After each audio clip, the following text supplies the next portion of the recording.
l'énergie, des partenariats et de l'ambition. C'est développer des outils qui vont permettre d'estimer le potentiel de production solaire n'importe où sur la planète, en quelques clics. Principalement filiale de Total, dans un premier temps, pour aider au déploiement de l'énergie solaire, que ce soit pour les clients grand public ou professionnels. Dès demain, les outils de Solar Mapper seront accessibles au plus grand nombre via Total Energy. Ça existe déjà partiellement. Il existe des solutions en ligne diverses qui permettent de faire ce type d'estimation. Seulement, elles ont une couverture géographique qui est assez limitée. Par contre, il n'existe pas de solutions qui sont vraiment globales. Et c'est ça qu'on cherche à faire avec Solar Mapper.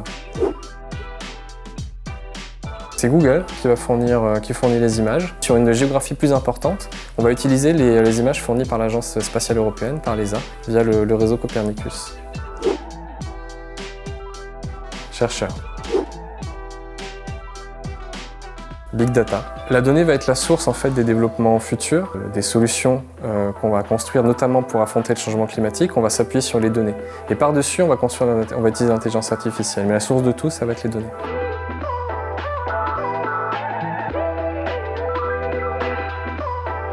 Je dirais la flexibilité, parce qu'en fait on arrive sur un projet de recherche, donc on arrive sur quelque chose qui n'est pas spécialement tout à fait cadré, on arrive avec des choses qui vont pouvoir bouger, voilà, donc ça c'était quelque chose d'intéressant. L'apport d'une méthodologie aussi, encore une fois on arrive dans un système de recherche, donc c'est des chercheurs qui ont moins l'habitude de l'industrialisation, et nous on arrive et on leur propose aussi des choses, donc notamment la plateforme qui est aujourd'hui en train d'être développée sur l'analyse d'images satellites. C'est une initiative qu'on a eue avec Gilles.